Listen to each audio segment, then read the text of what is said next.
2022년 성경 읽기 1년 2독 과정의 1독이 끝나고 나니 이제 며칠 쉬는 사이에 성경을 어디를 읽을까 이렇게 새벽에 고민하다가 토요일은 또 우리 딸 결혼식이기 때문에 이번 주간은 이제 오늘 수, 목, 금 3일간 이제 시간이 남아 있어 3장으로 끝나는 베드로 후서를 이렇게 선택을 했습니다.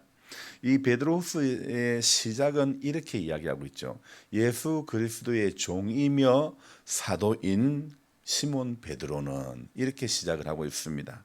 그래서 이 시작을 베드로는 자신의 신분을 이야기를 하는 것으로 베드로후서를 시작을 하고 있습니다.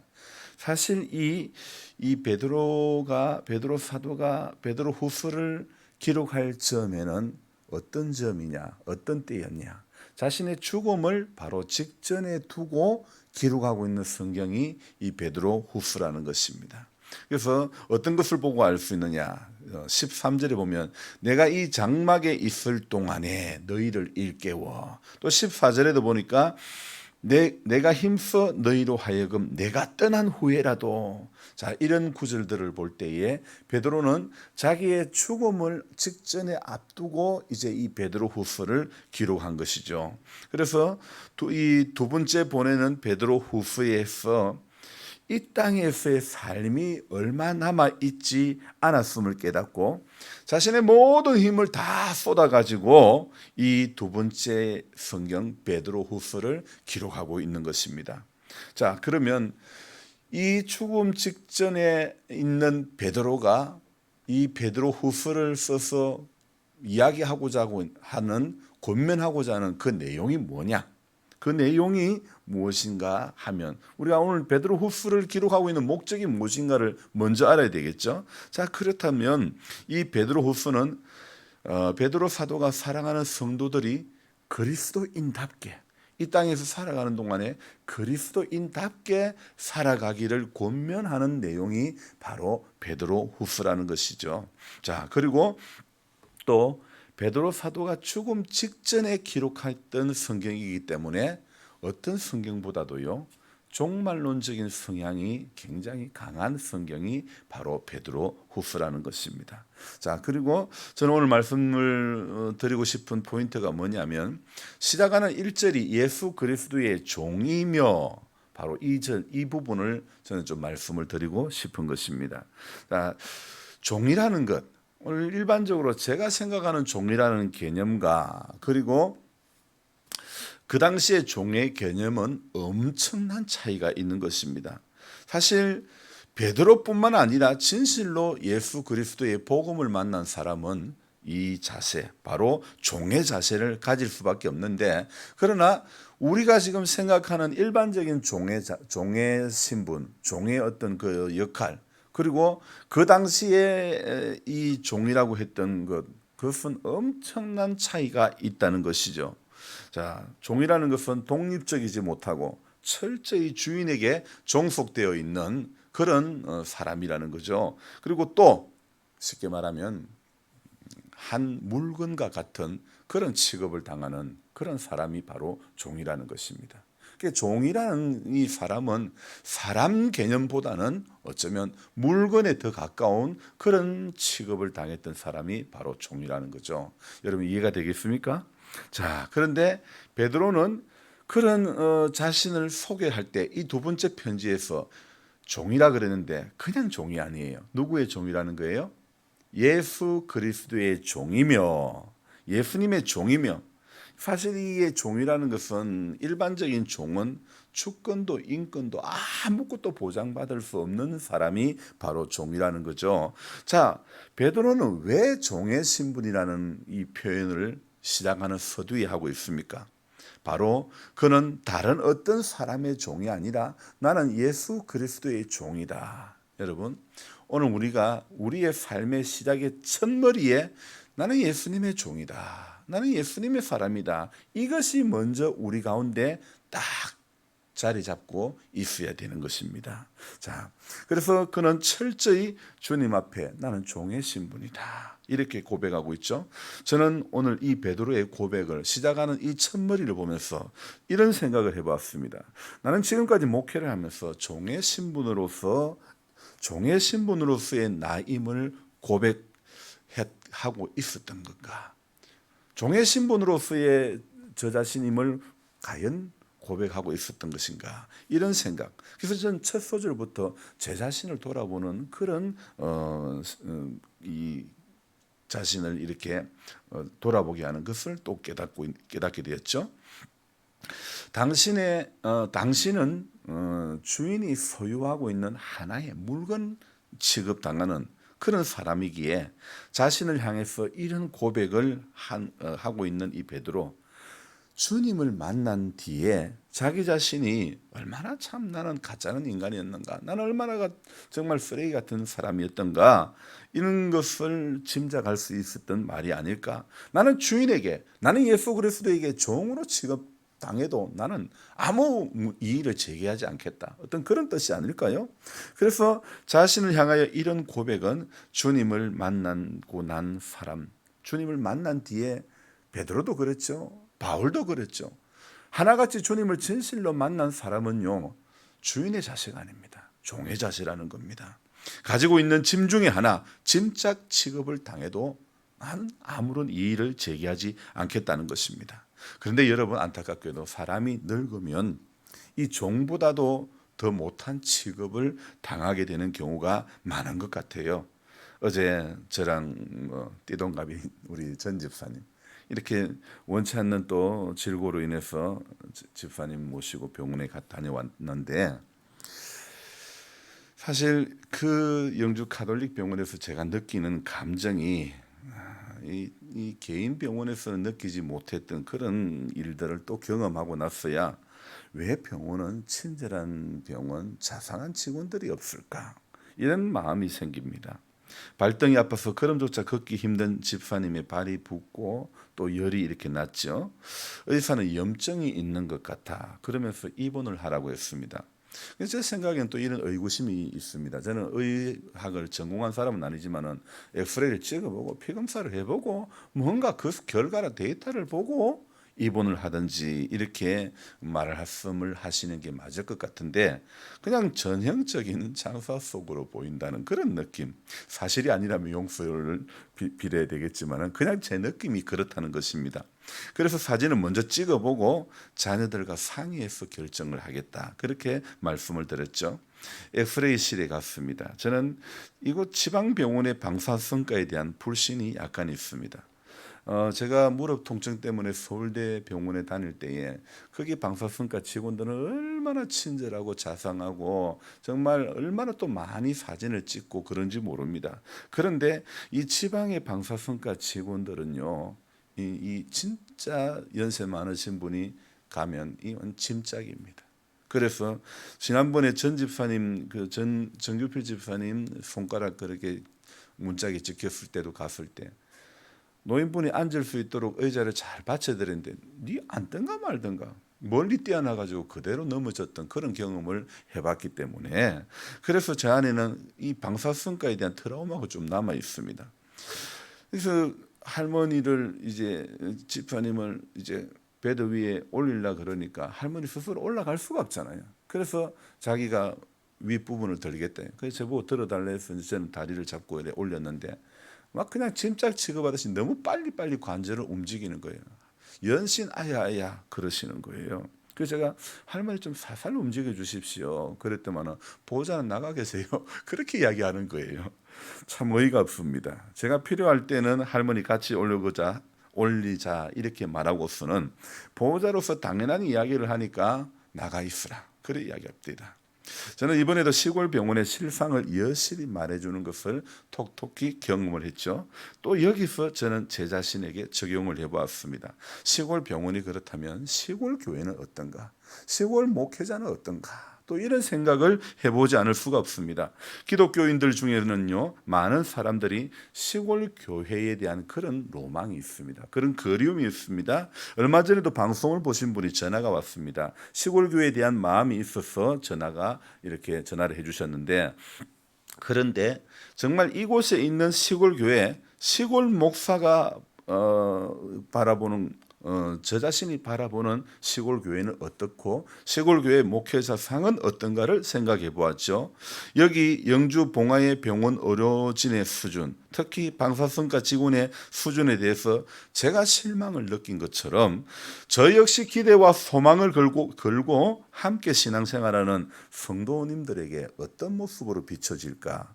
노인분들을 짐짝 취급하는 방사선과 직원처럼 고령의 성도님들을 짐짝 취급하는 그런 목회자는 아닌지 자신을 돌아봅니다. 제게도 저런 모습이 나올 수가 있겠구나. 시골 병원을 보며 내 안에 느껴지는 감정들이 저를 바라보는 교인들과 마을 사람들에게는 그러한 마음이 없을까? 무심코 내뱉은 말들이 상처를 주지는 않을까 생각이 분주해지는 아침이었습니다. 어제 하지를 기점으로 이제 제가 좋아하는 일찍 날이 새는 것이 이제 턴이 되는 것입니다. 이제는 날이 이제 점점 더 반대로 향해 가는 시기입니다. 하지를 기점으로 딱 턴해버립니다. 그렇잖아요, 그죠? 이 자연의 신기함, 하지라는 그 날짜를 기준으로 자연이 해가 딱 턴해버리는 것, 저는 이것을 보면서 자연은 모든 것이 자연이 이 정해진 이치대로 가는데 사람은 웬만한 말씀을 들어도 턴함이 잘 없다는 것, 이런 생각이 듭니다. 그래서 저는 이것을 현대 기독교인들의 삶에서 일어나는 문제점이다, 이렇게 생각합니다. 자연 속에 일어나는 모든 일들은요, 전부 자연의 순리대로 다 100%, 오늘부터 분명히 1초가 짧아져도 짧아지는 거예요. 딱 바뀌는 거예요. 하지가 지나면 100% 턴을 하게 되는 것입니다. 이제는 점점 밤이 길어질 수밖에 없는 것 아닙니까? 그래서 저는 오늘 새벽에 그런데 크리스찬의 삶에는 바울처럼 이렇게 바울에게 있어서 다메섹에서 예수님을 만난 것처럼 그런 100% 돌아서는, 그렇게 100% 턴하는 것이 왜 없을까? 저는 그 이유를 오늘 바로 1절에서 찾고 싶은 것입니다. 세상에는 두 종류의 그리스도인이 있다고 생각합니다.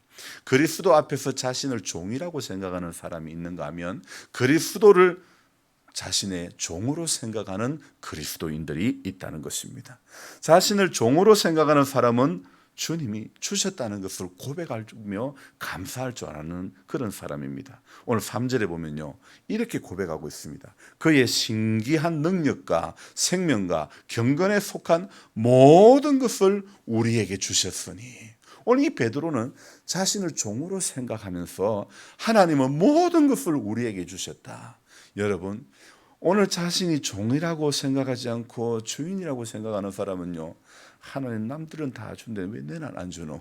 이런 생각이, 이런 불평이, 이런 원망이 가득할 수밖에 없는 것입니다. 그러나 언제나 자신을 종으로 생각하는 사람은 하나님은 오늘 신기한 능력으로 생명과 경건에 속한 모든 것을 주셨다. 그뿐 아니죠.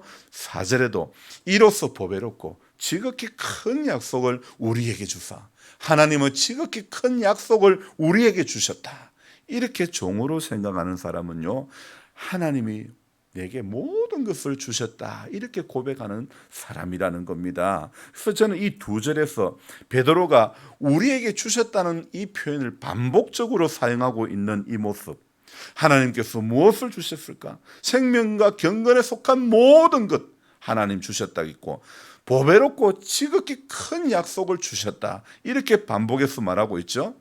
그래서 저는 이 3절 후반부의 내용은 우리를 부르신 이를 알므로 말미암았다, 이렇게 지금 3절 끝부분의 이야기를 하고 있지 않습니까? 그리고 또 4절에서는요, 세상의 정욕을 피하여 신의 성품에 참여한 사람이 되게 하기 위해서 우리에게 큰 약속을 주셨다. 이렇게 이야기를 하고 있습니다. 자, 요약하면 이렇습니다. 현재 우리가 소유한 영원한 생명과 경건은 하나님을 아는 지식을 통해서 오는 것이고, 그 지식은 영생의 지식이고, 그로 인해서 하나님의 거룩한 성품에 우리 모두가 참여하기 위해서 하나님이 이렇게 주셨다. 그렇게 고백하고 있는 것이죠. 자, 그렇다면 우리가 하나님의 신의 성품에 참여한다면 어떻게 살아야 될까요? 저와 여러분들이 신의 성품에 참여한 사람이 되려면 어떻게 살아가야 되는지는 이어서 나오는 9절, 5절, 6절, 7절을 보면 우리는 알 수 있습니다. 우리 같이 5절부터 7절까지 같이 한번 읽어봅시다. 그러므로 너희가 더욱 힘써 너희 믿음의 덕을, 덕의 지식을, 지식의 절제를, 절제의 인내를, 인내의 경건을, 경건의 형제 우애를, 형제 우애의 사랑을 더하라. 아멘. 자, 여러분, 저는 이 구절 너무너무 좋아하는 구절입니다. 우리가 반드시 믿음 생활하면서 하나의 단답으로 끝나는 것보다는요, 끝나면 안 되고 우리 믿음에 덕이 있어야 된다. 덕에 지식이 있어야 된다. 지식에는 절제가 있어야 되고, 절제에는 인내가 있어야 되고, 인내에는 경건, 경건의 형제 우애, 형제 우애에는 반드시 사랑이 있어야 된다. 이것을 이야기를 하고 있죠. 자, 그 중에 저는 이 8가지 중에 먼저 시간이 이제 별로 많지 않기 때문에 한 단어, 덕이라는 부분만 좀 말씀드리고 싶습니다. 이 덕이라는 단어는요, 약간 이 어려운 단어인데, 신약 성경에서 모두 몇 번이 기록되어졌냐면 5번이 기록되어진 말이 바로 이 덕이라는 단어입니다. 그 중에 이 베드로 전후서에서 이렇게 많이 또 쓰여졌는데 4번이나 쓰여졌고, 한 번은 바울 서신에서 덕이라는 단어가 쓰여졌는데요. 바울이 빌립보 교회를 향하여 쓴 편지에 이런 내용이 있습니다.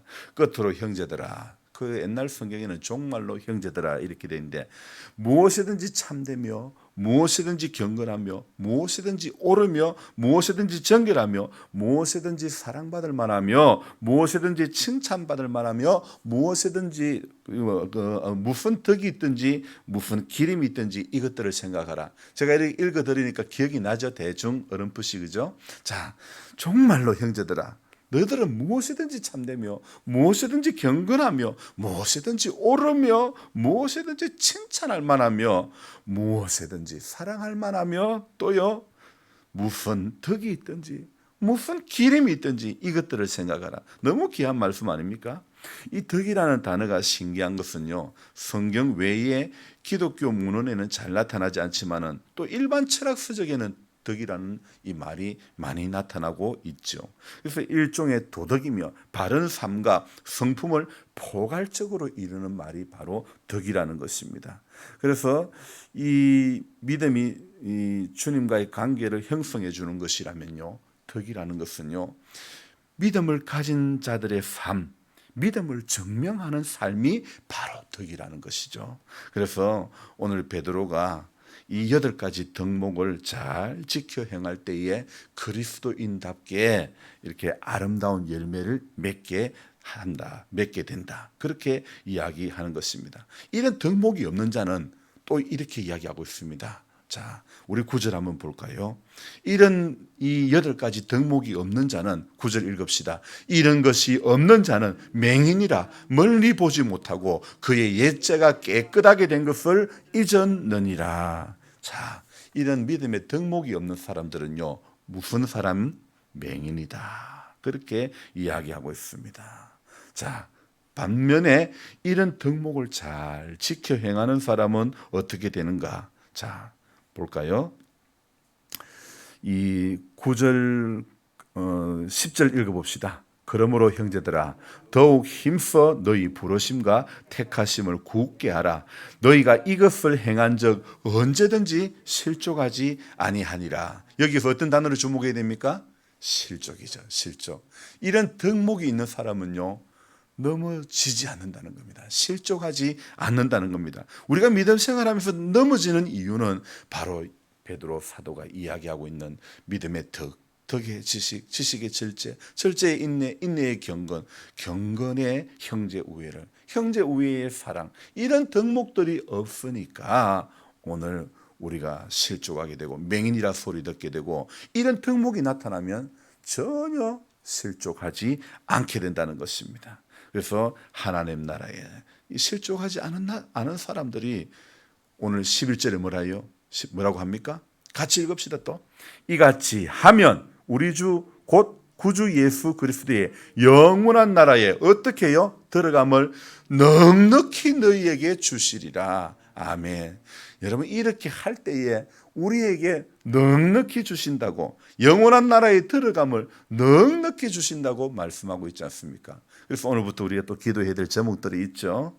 하나님, 베드로후서에 나타나고 있는 이 8가지 덕목들이 내 신앙의 삶, 내 믿음의 과정 가운데 하나님 하나씩 하나씩 이 모습이 내 안에 새겨지기를 소망합니다. 우리는 이렇게 기도해야 될 것 같습니다. 그래서 저와 여러분들이 오늘도 이 베드로 사도가 베드로후서를 기록하고 있는 목적이 뭐라고 그랬습니까? 우리 그리스도인들이 그리스도인답게 살아가기 위해서 이 편지를 써가 보내는 거예요. 그래서 그리스도인들에게 있어야 될 8가지 덕목을 이야기하고 있고, 하나님은 모든 것을 주셨다. 생명과 경건에 속한 모든 것을 주셨다. 지극히 큰 약속을 주셨다. 여러분, 사람이 믿음에서 떨어지고 시험이 드는 거는요, 다 이것이 희미해지기 때문에 그렇습니다. 하나님 생명과 경건에 속한 모든 것을 내게 주셨다. 하나님은 보배롭고 큰 약속을 주셨다. 이것만, 이 사실만 뚜렷해지면요, 시험이 오나 겁없네, 정말 시험이 와도 넘어지지 않게 되고 실족하지 않게 되는 줄로 믿습니다. 또 한 가지 뭐라고 그랬죠? 저는 오늘 이 베드로후서 1장을 보면서 베드로도 그렇고 바울도 그렇고 진실로 주님을 만난 사람은 종의 모습으로, 종의 형체를 주님이 지니셨던 것처럼 종의 모습으로, 주장하는 자세로 사는 것이 아니라 종의 모습으로 살아가는 사람이다. 그래서 우리 저와 여러분들이 오늘도 우리의 어떤 내가 원하는 어떤 그것보다도 주님이 원하는 그것 앞에 우리 자신이 원하는 것들을 더 조금씩 내려놓고 주님이 원하시는 것이 조금 더 근접한 그런 삶이 되도록 우리가 노력해야 될 줄로 믿습니다. 기도하겠습니다. 하나님 아버지, 베드로 사도가 죽음을 앞두고 이야기하고 있는 이 8가지 덕목들, 이런 것이 없는 사람은 맹인이라 멀리 보지 못하고, 또 이런 것을 지켜 행한 적 그런 사람은 실족하지 않게 된다고 말씀하고 있습니다. 또한 영원한 나라에 넉넉히 들어감을 허락해 주시고 있음을 말씀하고 있습니다. 하나님, 믿음의 주요 온전케 하시는 이인 예수를 바라보면서 우리 믿음의 여정에 하나님 망령되고 헛하는 것에 붙들려서 믿음의 덕이 없고 덕의 지식이 없고 절제가 없고 인내가 없고 경건이 없고 형제 우애가 없고 사랑 없이 그냥 쭉정이와 같은 그런 신앙의 삶이 되지 않도록 도와주옵소서. 우리 하나님 아버지, 이날 하루도 하나님, 우리는 들은 말씀이 삶 속에서 적용이 되어지며 하나님 그렇게 살게 하여 주시기를 원합니다. 분명히 오늘 이 8가지 덕목이 없는 사람은 언제든지 실족할 수밖에 없다고 말씀하고 있습니다. 그러나 우리가 부족하고 우리가 연약해도 이러한 덕목들이 하나씩 하나씩 우리 안에 자리매김하고 있을 때에 이런 사람이 넉넉히 하나님 나라에 들어간다고 말씀하고 있음을 우리는 다시 한번 깨닫습니다. 그래서 오늘도 우리의 삶에서 정말 우리가 기도하며 나아가야 될 제목, 이 방향은 하나님, 베드로 사도가 죽음을 앞두고 이야기하고 있는 이 내용, 주님, 우리가 이것을 본받을 수 있도록 도와주시고 주님 앞에는 철저히 종된 사람, 종된 신부님을 기억하며 나아가는, 그래서 주장하는 자세로 서지 않게 해주시고 오늘도 순종하는 자세로 살아가는 그런 삶이 되도록 축복하여 주시옵소서. 회복 중에 있는 우리 권 집사님 강건케 하여 주시옵소서. 새 힘을 더하여 주시옵소서. 하나님 아버지, 모든 그 치료의 과정 속에서 우리 하나님 선한 손길이 함께해 주시고 담낭이 제 기능을 잘 발휘할 수 있도록 도와주시기를 간절히 바라고 원합니다. 연로하신 성도님들, 연약하신 성도님들, 오늘도 하루를 주님께서 주장해 주시고 축복해 주시고 강건케 하시고 하나님 실족하지 않도록, 낙상하지 않도록 우리 하나님 능하신 팔로, 어려우신 팔로 붙들어 주옵소서. 한 분도 오늘도 이 더운 일기 가운데서 믿음의 자리에서 결코 낭망하고 실족하지 않도록 주의 선한 손길이 오늘도 강하게 붙들어 주옵소서. 귀하신 예수님의 이름으로 감사하며 기도드리옵나이다. 아멘. 간절한 마음으로 주여 부르고 기도합니다. 주여, 주여.